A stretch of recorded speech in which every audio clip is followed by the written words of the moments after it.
Hi everyone, it's Stephanie with Move by Purpose. Today, I'm going to fix my camera real quick.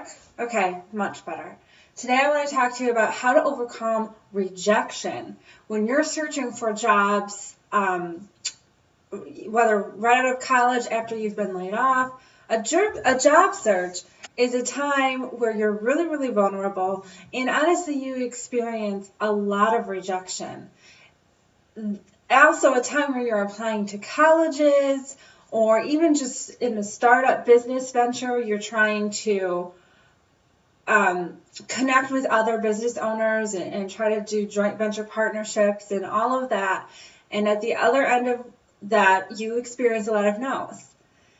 And it can be really tough. You have to be really tough-skinned through this time to keep going, move forward, dust off your feet, and keep looking and not give up and persevere and all of that wonderful pep talk stuff. But let's get real here. A lot of people say it's not personal, it's business. Guess what? It's personal to you. While it may be standard business procedure for them to deny applicants, to deny employees they were considering, or prospective employees, you may have really wanted to be accepted into that university. You may have really wanted that job. And so that denial can hurt. So my first tip to you is accept your feelings. Accept that it hurts. Acknowledge your feelings that are associated with that denial. Don't bury them. Don't pretend that they're not there. Don't fake it till you make it. I don't always agree with that advice. I think that you need to acknowledge where you are, acknowledge your feelings. Feel your feelings, with an exception here. Feeling your feelings and acknowledging where your feelings are coming from are healthy. And a lot of people actually don't want to do this. Or they might say, I'm angry at them, because anger is an easier emotion to run to rather than saying, like, I'm really sad. I feel really inadequate right now. My self-esteem now has gotten a little bit lower and I'm feeling a little bit insecure. My confidence has lowered a little bit. No, a lot of people say, I'm angry at them and get all resentful at whoever denied them. Going a little bit deeper is really, really healthy. Don't stay there though. You can feel your feelings, but do not allow those feelings to have control over you. Don't go too crazy. Don't give them so much power they ruin your day, make you short-tempered and snippy. And actually, that's really a result of unacknowledged feelings and stuffed feelings. And so that's my first tip number one. Second, I had to learn to reframe the way I thought about rejection. Rejection does, in fact, feel very personal to you, and because it is. But at the same time, there's many applicants, many opportunities, and it is on their end. They decided what was best for them. I look at rejection as an opportunity to learn more. It doesn't hurt to reach out to them and say, thank you for considering me as a potential applicant. I want to know in the future, what would it take to get a yes from you? What is it that you need? What is it that you're looking for? And honestly, do your research. And if you want to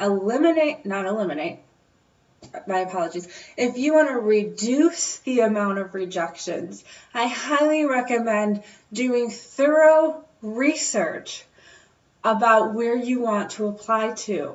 Learn who those supervisors are, or who the people are on the board that are making these decisions. Learn what is important to them. Learn what they need, and then make sure you speak to that at interviews or in your essays or when you're approaching them for joint venture opportunities.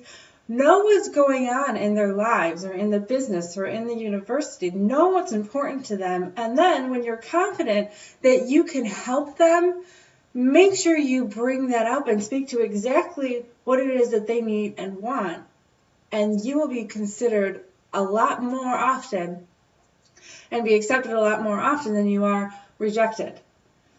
But what about the events where you are denied, you did your homework, you reached out, you asked what would it take to get a yes from you, and you do exactly that, and you still get a no? And this had happened to me when I was applying for college. I had one school that I really wanted. My two closest friends were there. I had a family member going there. It was a school I always dreamed of going to, and I got waitlisted. Okay, better than a flat-out denial right off the bat. And I called them. I said, what would it take to be considered for a yes? And they said, we want your ACT score to be higher, and we're concerned about your math grade. I had high grades in everything but math, and math was such a struggle for me. I hated it. And so I stayed after school like 2 days a week with my teacher and had two different math teachers that I worked with, I think, almost every day for hours a day. And then I studied for hours at a time to learn the math that I needed to learn. I also took the ACT 3 times. I got the same score every time. And I could not move my math grade to be above a C. In fact, I think I had like a D, a very low C, if not a high D. And this school wanted a B, and I couldn't get it. A month later, after diligent, very hard work, I got the final rejection saying I was not accepted into their school. It hurt. I was sad. I was disappointed. I felt like I failed. I grieved. And I moved on. I had 5 universities that wanted me.